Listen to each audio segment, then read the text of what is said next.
Lockdown के period में हम लोग अपनी ऑनलाइन क्लासेज स्टार्ट करने जा रहे हैं और कक्षा 12 की केमिस्ट्री जैसे कि डिमांड चल रही थी आप लोगों की। तो डियर स्टूडेंट्स, हम लोग पहला चैप्टर 12वीं क्लास का लेना चाह रहे हैं और चैप्टर का नाम है ठोस अवस्था।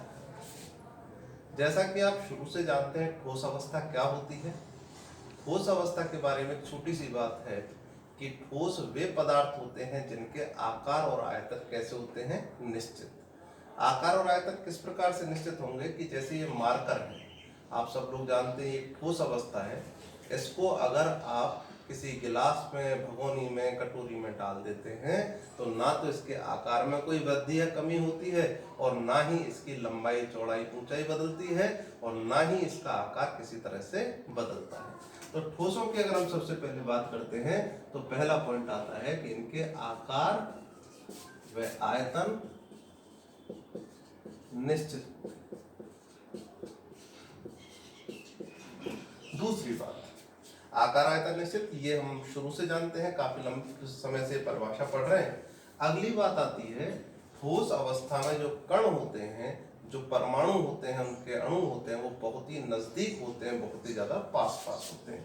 अर्थात 1, 2, 3 आप देख सकते हैं ये बिल्कुल पास पास एक दूसरे से लगभग स्पर्श करते हुए कण हैं। तो इसका मतलब जो कण है वो अत्यधिक नजदीक होते हैं, कण नजदीक। तीसरी बात यहीं से पता चलती है जब कण पास पास होंगे। पास पास होने का क्या कारण है कि इनके बीच में प्रबल आकर्षण पाया जाता है। तो कणों के बीच में अगला पॉइंट आता है हमारे पास प्रबल आकर्षण बल।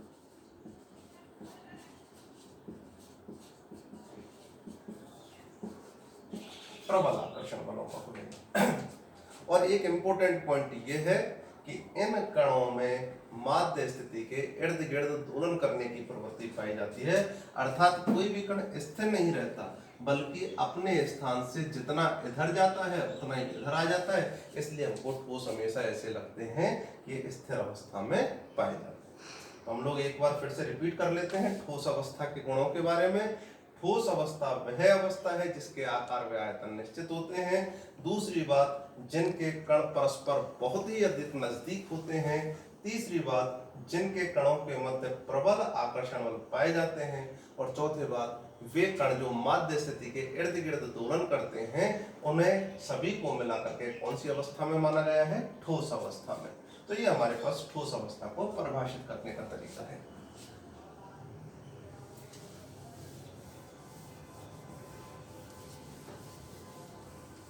अब देखिए हमारे पास अगला पॉइंट आता है कि ठोस कितने प्रकार के हैं, कैसे कैसे प्रकार के ठोस पाए जाते हैं। तो हम लोग लेते हैं टाइप्स ऑफ सॉलिड्स।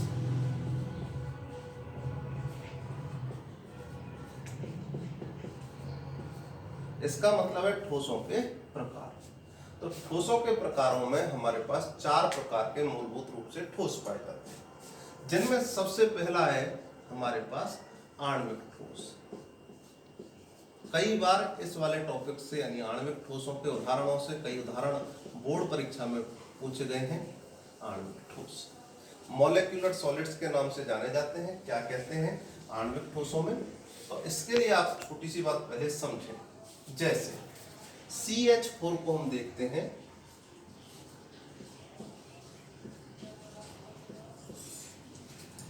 CH4 में देखा जाए तो इस कार्बन का 2, 2, 4, 2, 6 और 2 आप देख सकते हैं। कार्बन का अष्टक पूरा है, प्रत्येक हाइड्रोजन का द्विक पूरा है। और लुईस के अष्टक सिद्धांत के अनुसार हाइड्रोजन को द्विक पूरा करना होता है, कार्बन को अष्टक पूरा करना होता है। इसका मतलब ये एक स्थायी अणु है। और जब स्थायी अणु बन गया तो क्या किसी से यह बंध बनाना चाहेगा? तो उत्तर रहेगा कि ये किसी से बंध बनाना नहीं चाहेगा। लेकिन फिर भी दुनिया में चाहे कोई भी कण हो, उनके बीच में निश्चित रूप से आकर्षण पाया जाता है। और इन दुर्बल आकर्षण बलों को हम कहते हैं वान डर वाल्स आकर्षण बल। कौन से आकर्षण बल हैं? वान डर वाल्स। तो अब मैं इस बात को आप लोगों को समझ में आ गया कि अणु वैसे तो बंध नहीं बनाना चाहते क्योंकि वो स्थायी होते हैं, लेकिन फिर भी उनके अंदर अति दुर्बल बंध, जिनको हम कहते हैं वान डर वाल्स बंध, ऐसे बंध पाए जाते हैं। तो देखते हैं आणविक ठोस क्या है। इनके बारे में अब जानकारी लेंगे। आणविक ठोसों में जो इनके अवयवी कण होते हैं वो होते हैं अणु। अणु जैसे मैंने आपको बताया CH4 एक अणु है, CO2 एक अणु है, H2O अणु है, NH3 अणु है, I2P4, ये सब अणु कहलाते हैं। तो इनमें नंबर 1 तीन प्रकार के होते हैं आणविक ठोस। सबसे पहला आता है अध्रुवीय आणविक ठोस। अध्रुवीय आणविक ठोस, इसके लिए आपको ये जानना जरूरी है कि अध्रुवीय ठोस क्या होते हैं, अध्रुवीय अणु कौन से होते हैं। तो पहली बात तो वे ठोस जिनके अवयवी कण अध्रुवीय अणु होते हैं। अध्रुवीय अणु कौन होंगे, जैसे देखिए जिनके अंदर, एक सीधी सी बात समझ सकते हैं, जिनके अंदर प्लस माइनस नहीं बन पाता है वही क्या है, अध्रुवीय अणु। जैसे N2 है तो आप देख रहे हैं नाइट्रोजन ट्रिपल बॉन्ड नाइट्रोजन, दोनों बराबर के हैं, ना कोई प्लस होगा ना कोई माइनस होगा। H2 है, O2 है, P4 है, सभी के अंदर देख लें समपरमाणु अणु है, समान परमाणु वाले अणु हैं। तो इनमें ना तो कोई प्लस है ना कोई परमाणु माइनस है, इस वजह से ये सब कहलेंगे अध्रुवीय अणु। ध्रुवीय कौन हो सकता है, जैसे आप देख सकते हैं HCl, किसकी विद्युत ऋणता ज्यादा है, क्लोरीन की, तो क्लोरीन हो गया माइनस वाला, हाइड्रोजन हो गया प्लस। या क्लियर कट दिख रहा है कि ये प्लस है ये माइनस है, इसका मतलब ये क्या हो जाएगा, ध्रुवीय अणु। अब हम बात करते हैं अध्रुवीय अणु। अध्रुवीय अणुओं में प्लस माइनस है नहीं, तो बताइए एक N2 क्या दूसरे N2 से बहुत अच्छी तरह से आकर्षित हो सकता है? उत्तर रहेगा नहीं, क्योंकि यहाँ पे माइनस को प्लस से आकर्षित करने वाला और प्लस को माइनस से आकर्षित करने वाला नहीं है। तो इनके बीच में अत्यंत दुर्बल आकर्षण बल पाए जाते हैं। उन आकर्षण बलों को क्या कहते हैं, वान डर वाल्स बल। तो हम एक बार देख लेते हैं। अध्रुवीय आणविक ठोस वे ठोस होते हैं जिनमें अवयवी कण अध्रुवीय अणु जैसे कौन कौन हो सकते हैं, जैसे समपरमाणु कणों, अक्रिय गैसें देखें, जीनोन अष्टक पूरा है, रेडॉन अष्टक पूरा है, तो ये भी लगभग अध्रुवीय अणुओं के समान ही कार्य करने वाली गैसें हैं। तो ये भी इसी का एग्जाम्पल है। तो सबसे पहली बात वे ठोस जिनके अवयवी कण अध्रुवीय अणु होते हैं। दूसरी बात इनके बीच में अत्यंत दुर्बल आकर्षण बल होता है। तीसरी बात जब आकर्षण बल दुर्बल होगा तो आसानी से पिघल जाएंगे, आसानी से वाष्पित हो जाएंगे, या हम कह सकते हैं कण इनके पास रहेंगे ही नहीं। इसका मतलब कण कमरे के ताप पर या तो द्रव अवस्था में पाए जाते हैं या गैस अवस्था में। फिर भी एक एग्जाम्पल है आयोडीन, जो कि कमरे के ताप पर कैसी अवस्था में होता है, ठोस अवस्था में। अब ये तो हो गया अध्रुवीय आणविक ठोस। दोबारा सुन लें, वे ठोस जो अध्रुवीय अणु जैसे समपरमाणु अणु, अक्रिय गैसें या अन्य अध्रुवीय अणुओं से मिलकर के बने होते हैं, अध्रुवीय आणविक ठोस कहलाते हैं। इन ठोसों में अत्यंत दुर्बल आकर्षण बल होते हैं। तीसरी बात, इनके गलनांक व क्वथनांक बहुत ही कम होते हैं।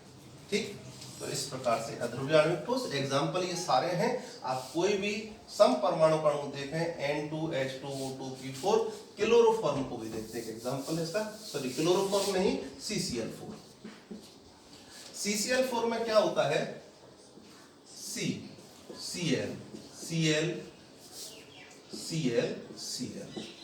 क्लोरीन की विद्युत ऋणता कार्बन से ज्यादा है, जितना इधर द्विध्रुव जाएगा उतना ही द्विध्रुव इधर, उतना ही द्विध्रुव इधर और उतना ही द्विध्रुव इधर। चारों द्विध्रुव आघूर्णों ने एक दूसरे को कैंसिल कर दिया है, तो इसका द्विध्रुव आघूर्ण हो गया शून्य, तो अणु कैसा हो जाएगा, ये भी अध्रुवीय। तो CCl4 भी किसका एग्जाम्पल है, अध्रुवीय आणविक ठोस का। अब हम दूसरा एग्जाम्पल लेते हैं।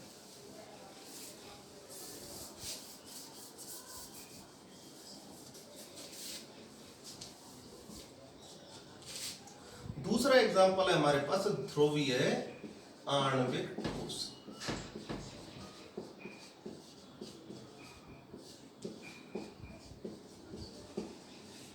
तो ध्रुवीय आणविक ठोस में क्या हो जाएगा, वे ठोस जिनके अवयवी कण ध्रुवीय अणुओं के रूप में होते हैं। ध्रुवीय अणु मैंने आपको एग्जांपल दिया है अभी HCl, जिनके अंदर प्लस माइनस बनने के चांस होते हैं, बन सकते हैं, वही क्या कहलाते हैं, ध्रुवीय ठोस कहलाते हैं। HCl हुआ, इसी प्रकार से CH3Cl हो सकता है, ये भी क्या है प्लस माइनस बना सकता है, इसलिए कैसा है ध्रुवीय अणु।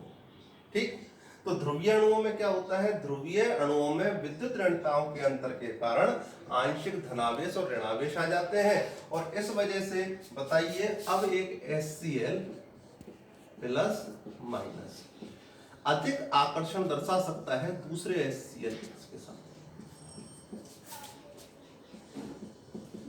पहले तो बिल्कुल भी आवेश नहीं था, लेकिन अब कम से कम आंशिक आवेश है, तो इसका मतलब ये हुआ यहाँ के आकर्षण बल तुलनाकृत रूप से कैसे होंगे, प्रबल और मजबूत होते हैं।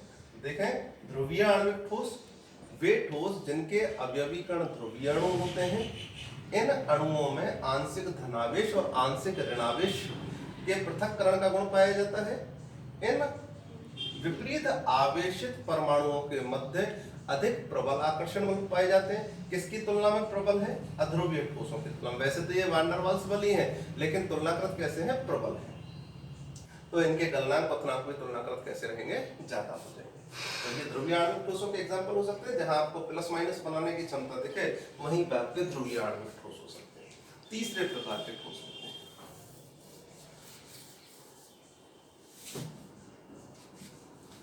तीसरे प्रकार के ठोस भी अणुओं के ही होते हैं, और ये बड़े अच्छे ठोस हैं।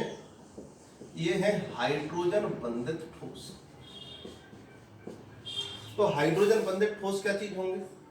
सबसे पहली बात, हाइड्रोजन बंध बनता कब है? यदि किसी भी यौगिक में हाइड्रोजन परमाणु फोन का मतलब है फ्लोरीन, ऑक्सीजन और नाइट्रोजन, यदि किसी भी अणु में हाइड्रोजन FON से सीधा जुड़ा रहता है, तो वहां पर हाइड्रोजन बंधों का निर्माण आवश्यक रूप से होता है। जैसे आप देखिए फ्लोरीन के संग तो एक अणु हो गया HF, जल के साथ ऑक्सीजन के साथ क्या हो जाएगा, HOH, अमोनिया के साथ NHHH। तीनों केसों में आप देख सकते हैं कि हाइड्रोजन फ्लोरीन से, ऑक्सीजन से और नाइट्रोजन से सीधे जुड़ा हुआ है, और सीधे जुड़े होने का मतलब हो गया यहाँ हाइड्रोजन बंध बन जाता है। हाइड्रोजन बंधों की जो ताकत होती है, जो एक तरह से पावर होती है, वो वान डर वाल्स बंधों से थोड़ी अधिक होती है। इसलिए ये सामान्यतः कमरे के ताप पर कौन सी अवस्था मिल जाएंगे, द्रव अवस्था में मिल जाते हैं, और ज्यादा ठंडा किया जाए तो ठोस अवस्था में आ जाते हैं। तो हाइड्रोजन बंधित ठोस वे ठोस जिनमें हाइड्रोजन बंध बनाने वाले अणु अवयवी कणों के रूप में होते हैं।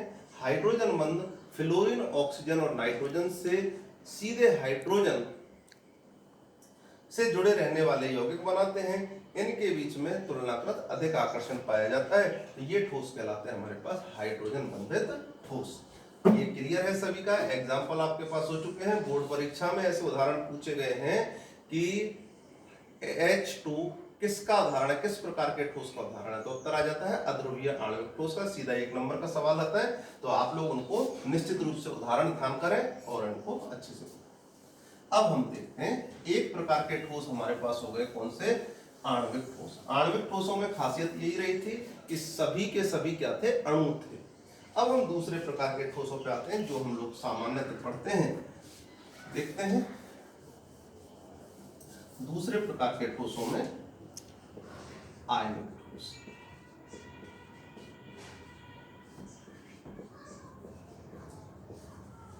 आयनिक ठोस, आयनिक सॉलिड्स इनको कहा जाता है। तो ये क्या होता है, जैसा कि नाम से स्पष्ट है, वे ठोस जिनके अवयवी कण आयनों के रूप में पाए जाते हैं। आयनों के रूप में, आयन का मतलब क्या, दो तरह के आयन होते हैं, एक धनायन होते हैं और एक ऋणायन। तो आयनिक ठोसों में धनायन तो कौन बनाएंगे, धातु आयन, और जो अधातु पार्ट है वो क्या बनाते हैं, ऋणायन। इनके बीच में देखिए क्या क्या होता है। जैसे मैं एक एग्जांपल लेता हूं, Na plus Cl minus, Na plus Cl minus, Cl minus, Na plus Cl minus, Na। इसी प्रकार से लगातार लंबाई, चौड़ाई, मोटाई में ये बढ़ते जाएंगे। तो इस प्रकार से Na प्लस Cl माइनस, ये क्या बन जाते हैं, आयनिक आयनिक यौगिकों का निर्माण हो जाता है। ठीक है, तो दोबारा देख लें, आयनिक ठोस वे ठोस होते हैं जिनमें अवयवी कण क्या होते हैं, आयन के रूप में पाए जाते हैं। आयनों के बीच में कौन सा आकर्षण पाया जाएगा, स्थिर वैद्युत आकर्षण बल पाया जाता है। ये भी विद्युत का अवयव है धनायन, ये भी किसका है, विद्युत का अवयव है। तो इन दोनों के बीच में कौन सा आकर्षण होगा, स्थिर वैद्युत आकर्षण बल। अगली बात, ये आकर्षण बल बहुत ही प्रबल होते हैं और इतने सारे आकर्षण बल लग रहे थे, देखो यहाँ भी यहाँ भी यहाँ भी, तो इतना अधिक आकर्षण बल होने के कारण इनके गलनांक कैसे हो जाएंगे, बहुत ही उच्च पाए जाएंगे। तो उच्च गलनांक पाए जाएंगे। अब देखें आगे और इनके कुछ गुण देख लेते हैं आयनिक ठोसों के। मैं एक बार फिर से आपको रिवाइज करा देता हूँ। आयनिक ठोस वे ठोस जिनके अवयवी कण आयनों के रूप में पाए जाते हैं। आयन हमारे पास दो तरह के हैं, धनायन और ऋणायन। धनायन का ऋणायन से, ऋणायन का धनायन से, धनायन का ऋणायन से, इसी क्रम में लगातार आकर्षण चलता है। इस आकर्षण को कहते हैं हम स्थिर वैद्युत आकर्षण बल। अब आगे देखिए इसका क्या सिस्टम है। यहां देखें, ये ठोस जो होते हैं इनके अंदर चूंकि हमने देखा बहुत ही प्रबल आकर्षण है, इसलिए ये क्या है, बहुत ही कठोर होंगे और इनके गलनांक कैसे रहेंगे, उच्च गलनांक का मतलब है ताप पिघलने वाला, जिस ताप पर ये पिघल सके। तो हमको बहुत ज्यादा ताप देना पड़ेगा तब जाके ये पिघलेंगे। अब देखें इनका एक सिस्टम मैं आपको बताता हूं। भंगुरता, भंगुरता का मतलब ये होता है कि अगर हम इन पर चोट करें हथौड़े से या प्रहार करें तो ये टूट करके बिखर जाते हैं। क्यों बिखरते होंगे, देखते हैं। Plus minus plus minus plus, इधर देखें, minus plus plus minus plus और माइनस। हम लोगों ने क्या किया, जैसे हमने चोट लगाते तो कहीं ना कहीं जाके तो पड़ेगी किसी ना किसी जगह पे, तो एक परत पे इस जगह चोट लगी हथौड़े से। चोट लगते ही क्या होगा, ये परत आगे खिसकेगी और आगे खिसकेगी तो माइनस तो कहां पहुंच जाएगा, यहाँ पे। ये प्लस यहाँ आ जाएगा, ये माइनस यहाँ आ जाएगा, ये प्लस यहाँ आ जाएगा और ये माइनस यहाँ आ जाएगा। तो इस प्रकार से देख सकते हैं समान आवेश एक दूसरे के नीचे आ गए हैं और समान आवेशों में आप लोग जानते हैं क्या होता है, प्रतिकर्षण। प्रतिकर्षण होगा तो इसका क्या हो जाता है, भंजन हो जाता है, यह गुण कहलाता है भंगुरता। तो आप देख सकते हैं आयनिक ठोसों में कौन सा गुण पाया जाता है, भंगुरता का। तो ये भंगुरता का गुण इसलिए है। अगली चीज, अब एक क्वेश्चन आता है बोर्ड में कि जो ठोस NaCl होता है वो विद्युत का सुचालक होता है या कुचालक। तो इसके लिए हमको सबसे पहले विद्युत की चालकता, विद्युत धारा की परिभाषा पता होना चाहिए। हमें पता है आवेश के प्रवाह की दर या आयनों के प्रवाह की दर ही विद्युत धारा या विद्युत चालकता कहलाती है। तो आप लोग देख सकते हैं, अभी अभी आपने देखा Na plus Cl minus, Na plus Cl minus. यहां आप देख रहे हैं ठोस अवस्था के लिए Cl minus Na plus Cl minus Na plus. ठोस अवस्था के लिए अभी भी बताया है कि इनके पीछे प्रबल आकर्षण पाया जाता है। अब हमने कहा आवेश के प्रवाह की दर, इसका मतलब क्या, यहाँ पर आवेश मौजूद है तो निश्चित रूप से आवेश मौजूद है, लेकिन संग में उसका क्या होना चाहिए, प्रवाह भी होना चाहिए, बहना भी चाहिए। तो यहाँ पे क्या हो रहा है, आवेश तो मौजूद है लेकिन उसका प्रवाह मौजूद नहीं है, क्योंकि आपस में क्या है, सभी आयन बंधे हुए हैं। तो चूंकि आवेश गति नहीं कर रहा है, इसीलिए ठोस अवस्था में जितने भी आयनिक ठोस होते हैं वो कैसे होते हैं, कुचालक प्रवृत्ति के होते हैं, विद्युत के कुचालक होते हैं। तो NaCl के लिए पूछे तो भी वही बात है कि NaCl विद्युत का कुचालक क्यों है, क्योंकि ठोस अवस्था में आयन परस्पर बंधित अवस्था में पाए जाते हैं, मुक्त अवस्था में प्रवाह नहीं कर सकते। इस वजह से आयनिक ठोस कैसे हैं, विद्युत के कुचालक। अब देखें तो क्या ये विद्युत के सुचालक हो सकते हैं, तो निश्चित रूप से हो सकते हैं। कब, जब हम इसको पिघला दें। तो गलित अवस्था, गलित का मतलब पिघली अवस्था या विलयन अवस्था में, जैसे इसको पिघलाएंगे तो ये बंध क्या होंगे, टूट जाएंगे, या इसको पानी में घोलेंगे तो ये बंध क्या हो जाते हैं, टूट जाते हैं और सारे के सारे आयन क्या हो जाएंगे, मुक्त हो जाएंगे। मुक्त होते ही बहने लगेंगे, बहने लगेंगे तो ये विद्युत के क्या हो जाएंगे, सुचालक। तो आयनिक ठोसों के बारे में तो मूलभूत रूप से बात यही है कि क्वेश्चन भी यही बनता है कि ये विद्युत के सुचालक कब होते हैं और कुचालक कब होते हैं। कुचालक ठोस अवस्था में, गलित और विलयन अवस्था में विद्युत के सुचालक। तो ये आपके पास आयनिक ठोस हो गए। आयनिक ठोसों में ये ध्यान रखें, धातु आयन धनायन के रूप में, अधातु आयन ऋणायन के रूप में होता है। अब हम तीसरे प्रकार के ठोस लेंगे, धात्विक ठोस। इनको समझने में सामान्य थोड़ी परेशानी होती है, तो इनका भी काफी अच्छा एक तरीका है। धात्विक ठोस। इसको मेटेलिक सॉलिड्स के नाम से जाने जाते हैं, मेटेलिक सॉलिड्स। क्या होता है धात्विक ठोस? तो सीधी सी बात है, जैसे अब तक परिभाषा दी है, वे ठोस जिनके अवयवीकरण धातु होते हैं। कौन होंगे? केवल धातु। धातुओं में कौन आता है? सोना, चांदी, लोहा, तांबा, जस्ता और बिस्मथ, एल्यूमिनियम। इसके अलावा पूरा का पूरा एस ब्लॉक, हाइड्रोजन को छोड़ करके पूरा डी ब्लॉक, पूरा एफ ब्लॉक और कुछ तत्व किसके हैं? पी ब्लॉक के। सब किसमें है? धात्विक ठोसों में। तो अब हम धात्विक ठोसों के बारे में बात कर रहे हैं। धात्विक ठोस जो होते हैं कौन से सिद्धांत के अंतर्गत समझाए जाते हैं? यह है जलाशय सिद्धांत, वाटर पॉन्ड थ्योरी। जलाशय सिद्धांत क्या है? जलाशय सिद्धांत, तो ये सिद्धांत इस प्रकार से है कि धात्विक ठोसों में धातु आयन इलेक्ट्रॉनों के समुद्र में डूबे रहते हैं। किसमें डूबे रहते हैं? इलेक्ट्रॉनों के समुद्र में। कैसे डूबे रहेंगे? तो देखिए, जैसे एल्यूमिनियम को लेते हैं, एल्यूमिनियम जो होता है वो अपनी कौन सी अवस्था में आ जाता है? +3 में। +3 में आएगा तो कितने इलेक्ट्रॉन त्यागेगा? 3। 1 2 3, ये तीनों इसके इर्द गिर्द रहेंगे। दूसरा एल्यूमिनियम ले लिया, ये इलेक्ट्रॉन। तीसरा एल्यूमिनियम आया, इलेक्ट्रॉन। फिर चौथा एल्यूमिनियम। तो इस प्रकार से जो धातु आयन होते हैं वो तो परमाणुओं के रूप में आए गए हैं, आयनों के रूप में आए गए हैं, संग में इलेक्ट्रॉन जो होते हैं उनका भी एक समुद्र जैसा बन जाता है।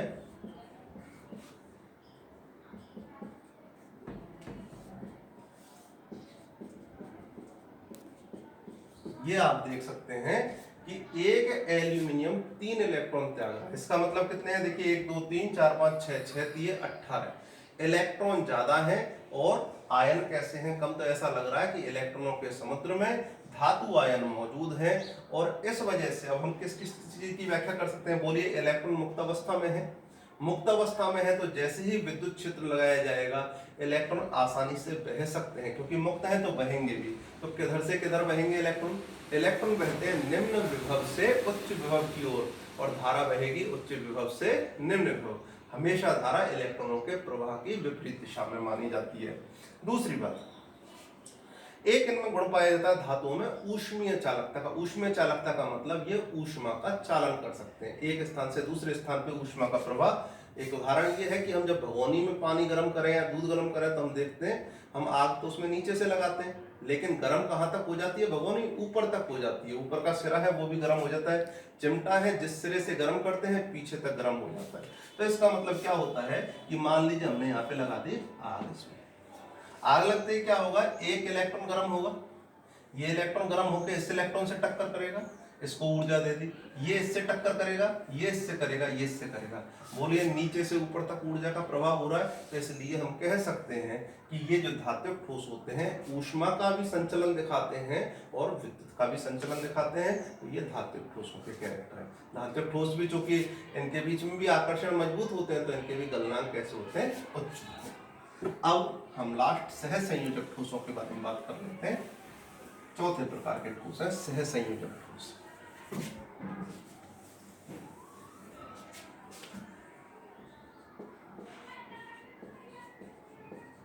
सह संयोजक ठोस, इन्हीं को हम नेटवर्क ठोस के नाम से जानते हैं।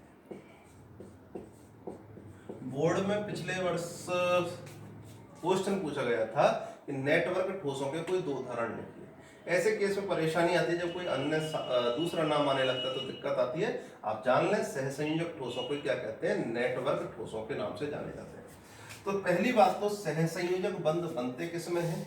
तो हमेशा ध्यान रखें, धात्विक बंध धातु परमाणु में बनते हैं, आयनिक धातु और अधातुओं के बीच में बनते हैं, और सहज संयोजक केवल अधातु परमाणुओं के बीच में बनते हैं। तो वे ठोस जिनमें अवयवी कण अधातु परमाणुओं के रूप में होते हैं तथा उनके मध्य सह संयोजक बंध पाए जाते हैं, क्या कहलाते हैं? सह संयोजक ठोस कहलाते हैं। इन सह संयोजक ठोसों में बंधों की परास बहुत अधिक होती है, और इस वजह से क्या होता है, एक अधातु दूसरे अधातु से, दूसरा तीसरे से, तीसरा इस प्रकार से लगातार जुड़ते हुए और एक विशाल नेटवर्क का, विशाल जाल का निर्माण कर लेते हैं। इस प्रकार की व्यवस्था के कारण इनको क्या कहेंगे, नेटवर्क ठोस कहते हैं। दोबारा समझें इस बात को। जो सहसंयोजक ठोस होते हैं वो अधातु परमाणुओं के मध्य सहसंयोजक बंधों से निर्मित होते हैं। इन ठोसों में अत्यंत प्रबल आकर्षण होता है, और आकर्षण क्यों होगा, क्योंकि सहसंयोजक बंधों को दिशात्मक बंध माना जाता है। अब दिशात्मक क्यों माना जाता है इसके बारे में हम चर्चा करेंगे किसी समय पे, लेकिन फिलहाल आप दिशात्मक बंध होने के कारण ये मजबूत ठोस होते हैं, और ये ठोस अपने अवयवी परमाणुओं की सहायता से बड़े नेटवर्क का निर्माण कर लेते हैं, बड़े जालनुमा संरचना का निर्माण कर लेते हैं। तो इस वजह से इनको क्या कहते हैं, नेटवर्क ठोस। एग्जाम्पल इसके कौन है, हीरा, डायमंड, ग्रेफाइट, फुलरी, ये सब के सब कार्बन से बने हुए पदार्थ थे। एक सिलिकॉन कार्बाइड है, ये थोड़ा अलग है, बाकी ये हीरा, ग्रेफाइट, फुलरीन और सिलिकॉन कार्बाइड, ये तीनों कार्बन से बने हैं। हीरा और ग्रेफाइट के बारे में एक क्वेश्चन आ जाता है कि क्या कारण है हीरा विद्युत का कुचालक होता है। तो मैंने 11वीं क्लास में भी आपको बताया था कि हीरे के अंदर आप देखिए, एक कार्बन अपने चारों इलेक्ट्रॉनों से अन्य कार्बनों से जुड़ा होता है। तो इस वजह से क्या होगा, जब कार्बन के चारों इलेक्ट्रॉन बंधित अवस्था में पाए जाएंगे तो कोई भी संचालन के लिए मुक्त नहीं रहेगा, तो ये कैसा रहेगा, विद्युत का कुचालक। लेकिन ग्रेफाइट विद्युत का सुचालक होता है। तो हम ग्रेफाइट का एक छोटा सा प्रतिरूप ले लेते हैं।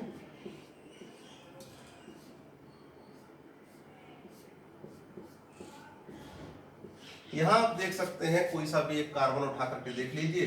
तो इस कार्बन को हम ले लेते हैं। यहां देखें, कार्बन कितने अन्य कार्बन से बंध बना रहा है, 1, 2 और 3। इसका मतलब केवल 3 इलेक्ट्रॉन ही बंध में काम आते हैं। कार्बन के एक इलेक्ट्रॉन क्या रह जाएगा, मुक्त रह जाएगा, और इलेक्ट्रॉन अगर मुक्त रहेगा तो विद्युत का चालन भी आसानी से कर सकता है। तो इसीलिए ग्रेफाइट विद्युत का सुचालक है, और जो हीरा है वो विद्युत का कुचालक है।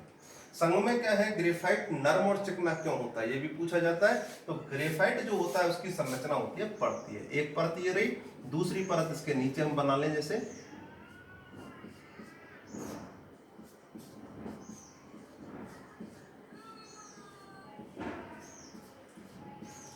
अब इन परतों के बीच में दुर्बल आकर्षण बल पाए जाते हैं, बिल्कुल वान डेर वाल्स बल पाए जाते हैं, बहुत दुर्बल। तो आप देखिए ये ठीक इस तरह की व्यवस्था है, जैसे मान लीजिए एक परत ये रही और दूसरी परत ये रही। जैसे ही हम हाथ से इस तरह से करेंगे तो एक परत दूसरे पे खिसक जाएगी, तो हमको ऐसा लगेगा कि ये परतें बिल्कुल ही मुलायम प्रकृति की हैं। तो इसका मतलब ग्रेफाइट हमको कैसा लगेगा, मुलायम। तो इस तरह से आज हमने जो पूरा अपना टॉपिक लिया है, उस टॉपिक में ठोसों के बारे में जानकारी दी कि ठोस कितने प्रकार के, ठोसों की परिभाषा बताई, चारों प्रकार के ठोसों की जानकारी आपके पास हो चुकी है। तो आप लोग एक काम कीजिए कि अपना नोट्स ले लीजिए, कॉपियां लीजिए, और उसके अंदर ये सारी जानकारी लिखते चलिए। अभी शॉर्ट में जैसा लिखा जा रहा है, जब हमारी ऑफलाइन क्लासें चालू होती हैं तो आप लोगों को निश्चित रूप से सारी सामग्री ऑफलाइन में मिल जाएगी। तो और प्रत्येक चीज को समझिए। अगर आपको कोई दिक्कत आती है तो आप क्वेश्चन पूछ सकते हैं। धन्यवाद।